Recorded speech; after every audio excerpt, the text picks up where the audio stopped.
L'activité d'application 3 fait appel aux différentes formules. Donc, on va essayer de matérialiser, de faire correspondre les théorèmes à leurs formules. Parce qu'on a énoncé les théorèmes. Maintenant, quelles sont les formules qui accompagnent ces théorèmes? C'est ce qu'on va essayer de faire à travers l'application 3. Alors, on nous demande comme consigne, reproduire et relire chaque terme de la colonne A ici, à l'expression mathématique de la colonne B, qui permet de l'exprimer. Donc, vous avez ici l'expression, vous avez l'expression mathématique de l'autre côté, colonne B. Et vous avez le terme qui est là. Le terme abordé, c'est le théorème de l'énergie cinétique. Quelle est l'expression mathématique qui l'accompagne? Le vecteur quantité de mouvement, quelle est l'expression qui l'accompagne? Le théorème du centre d'inertie, quelle est l'expression qui l'accompagne? C'est à moi de relier. Donc, ce sont des formules pour voir quelles sont les formules qui accompagnent les différents termes. Donc, on va aller avec le théorème de l'énergie cinétique. Si je connais ma définition, je peux facilement déterminer l'expression. Le théorème de l'énergie cinétique, l'énoncé me dit quoi? Dans un référentiel galiléen, la variation de l'énergie cinétique d'un solide en 2 instants, on parle de la variation, est égale à la somme algébrique des travaux des forces extérieures appliquées au solide. Donc ici, je vais regarder quelle est la formule qui correspond à variation. On a déjà la variation qui est ici. Ici, il n'y a pas de variation. La variation se trouve ici. Donc, le théorème nous dit variation de l'énergie cinétique du solide en 2 instants est égale à la somme algébrique des travaux des forces extérieures appliquées. Donc, c'est bien la dernière relation mathématique qui correspond à la. Donc, je relis. Vecteur quantité de mouvement.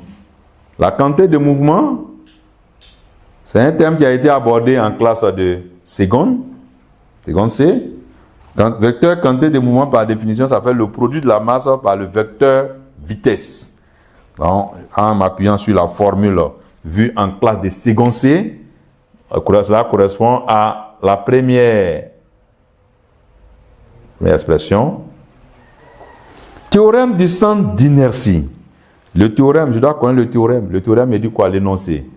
Dans un référentiel galiléen, la somme vectorielle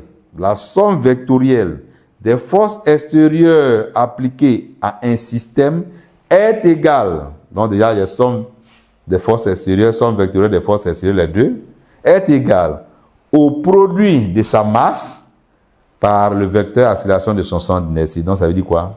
M tué par A. Donc bien sûr, c'est la deuxième relation mathématique. Mais la relation qui n'a pas été utilisée, qui n'a pas eu de correspondance, il s'agit de quelle? Alors là, par exemple, on pourrait nous mettre un autre terme ici. On pourrait mettre un autre terme ici pour dire de faire correspondre. Si je veux me référer à celui-là, somme des forces extérieures égale à vecteur nul. Là, il s'agit de quoi? Il s'agit du principe de l'inertie. Le vecteur est nul. Parce que là, quand le vecteur est nul, ça veut dire quoi? Vous avez là A est nul ou bien A est nul. Soit la vitesse est constante ou la vitesse est nulle. Dans ce cas, A est nul et nous avons cette formule qui est là.